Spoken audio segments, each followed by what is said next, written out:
अस्सलाम वालेकुम मोहतरम नाज़रीन, मैं आज आपको बताऊंगा पैकेट वाला दूध, चाहे वो पाउडर फार्म में हो या लिक्विड फार्म में, हम उसको दूध तो कह रहे हैं, लेकिन वो खुद कंपनी उसके मुतालिक क्या कह रही है, कभी आपने ये बगौर आप जाकर देखें उन पैकेट्स में क्या लिखा हुआ है। उनमें ऊपर मेंशन किया हुआ है बाकायदा से उन्होंने कि ये टी वाइटनर है, आप सिर्फ इससे चाय बना सकते हैं। मेरे अजीज़ मोहतरम साथियों, मैंने जब देखा देहातों में, गाँव में बहुत से अनपढ़ लोग, बहुत से ऐसे गरीब अफराद जो कि बच्चों की ग़िज़ाइयत को अफोर्ड नहीं कर पाते, वो यही टी वाइटनर अपने मासूम छोटे से बच्चों को पिला रहे होते हैं। यानी 3 माह, 4 माह, 5 माह की एज में जो कि अफोर्ड नहीं कर पाते बच्चों की ग़िज़ाइयत को, उसको वो दूध कहते हैं। लेकिन ये दरअसल टी वाइटनर जो कि केमिकल से बना हुआ एक मुतबादिल के तौर पर पेश किया जाता है दूध की तरह, लेकिन ये दूध नहीं है। खुदारा इससे बचें, ये जहर है, ये आपके लिए बेहद ज़्यादा ख़तरनाक है। दूध अल्लाह की नेमत है और हम नेमत का मुकाबला इस जहर से बिल्कुल भी नहीं कर सकते। आप इससे दही तक जमा सकते हैं। इस टी वाइटनर से बिल्कुल बेहतरीन दही जमती है और इसकी चाय बन जाती है, सब कुछ हो जाता है, लेकिन ये दूध का मुकाबला कभी नहीं कर पाएगी। ये महज केमिकल्स हैं, ये सिर्फ कलर है आपके चाय के लिए, आपके चाय को सिर्फ ये कलर फराहम करता है।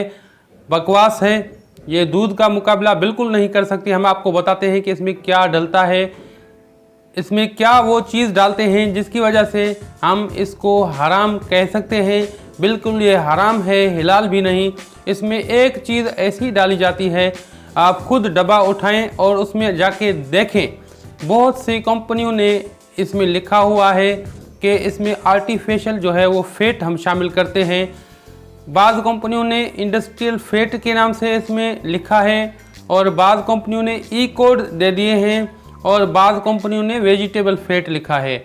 याद रखें कि वेजिटेबल फेट से कई गुना ज़्यादा सस्ता पड़ता है उन्हें इंडस्ट्रियल फेट, और अगर वेजिटेबल फेट के नाम से भी आता है तो वो भी इंडस्ट्रियल फेट है। इंडस्ट्रियल फेट क्या है? इंडस्ट्रियल फेट जो है दरअसल वो जानवरों से ज़ख़ीरा किया गया जो चर्बी होती है, ज़ख़ीरा की गई जो चर्बी होती है, मुख्तलिफ़ स्लाटर हाउस से, कोस घरों से जो चर्बी जमा होती है वर्ल्ड वाइड, पाकिस्तान की बात मैं नहीं कर रहा, एक इंडस्ट्रियल फेट पाकिस्तान इंपोर्ट करता है, वर्ल्ड वाइड ये आती है दुनिया से।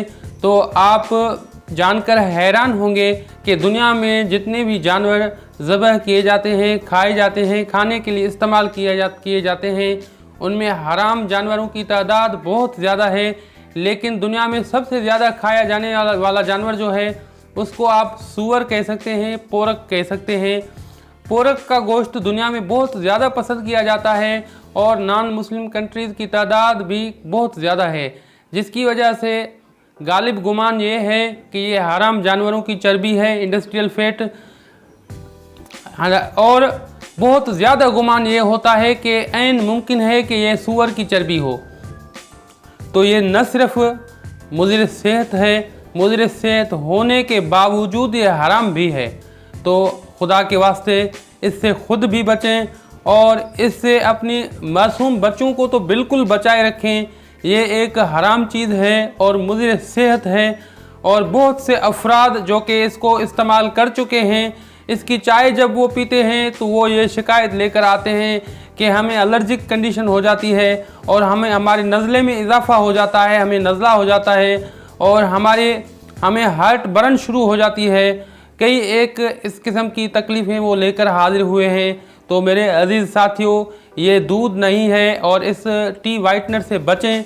बल्कि अगर आप मेरे ऊपर एतमाद नहीं करते तो ख़ुद आप वो डब्बा उठाएं और डब्बे के ऊपर देखें कि उन्होंने क्या लिखा है।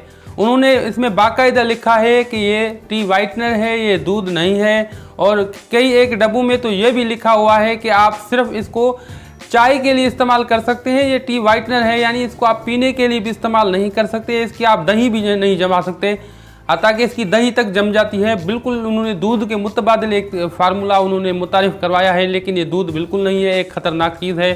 खुदारा इससे बचें, अपने मासूम बच्चों को बचाएं।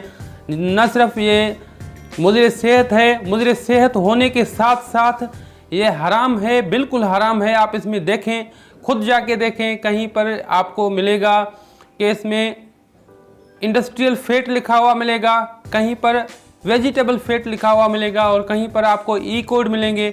लेकिन ई कोड से भी आप समझ जाएं कि गालिब गुमान ये रहता है कि इसमें हराम चीज़ों का इस्तेमाल किया गया है। इसकी वजह से उन्हें छुपाने की खातिर उन्होंने ई कोड लिखे हैं, क्योंकि ये एक मुसलमान मुल्क है। अगर उन जानवरों का नाम लिखते हैं या कोई ऐसा जुमला लिखते हैं तो फिर लोग इसे इस्तेमाल नहीं करेंगे, बल्कि शिद्दत के साथ उसकी मुखालिफत करेंगे। उसके बाद दूसरे नंबर पर वो लिखते हैं इंडस्ट्रियल फैट, यानी जानवरों का नाम नहीं लिखते। तो ये छुपा कर पर्दे के पीछे हमें हराम चीज़ें खिलाई जा रही हैं। और बाज़ लोग जो है फिर उसे वेजिटेबल फैट भी लिखना शुरू कर देते हैं, लेकिन दरअसल ये इंडस्ट्रियल फैट है और ज़्यादातर इसमें हराम जानवरों की चर्बी आती है। न सिर्फ ये खाने की चीज़ों में इस्तेमाल हो रही है, कॉस्मेटिक्स में इस्तेमाल हो रही है, साबुन साजी में इस्तेमाल हो रही है। डिटर्जेंट्स के बहुत से अक़साम हैं जिनमें इंडस्ट्रियल फैट इस्तेमाल हो रही है। तो खुदारा इससे बचें। और रसूलुल्लाह सल्लल्लाहु अलैहि वसल्लम की एक हदीस मुझे याद आती है कि आप सल्लल्लाहु अलैहि वसल्लम ने फरमाया कि एक वक्त ऐसा आएगा कि कोई इंसान भी हराम से नहीं बच पाएगा, हत्ता कि वो ये चाहेगा कि मैं हराम इस्तेमाल न करूं, लेकिन वो हराम से बच ही नहीं पाएगा। कुछ इन्वायरमेंट ऐसी क्रिएट की हुई है हमने कि कुछ इन्वायरमेंट लोगों ने इस तरह की क्रिएट की है कि कोई भी इंसान आजकल इस हराम से बच ही नहीं पाता। लेकिन हम अपनी तरह से कोशिश तो करें कि इससे बच पाएँ।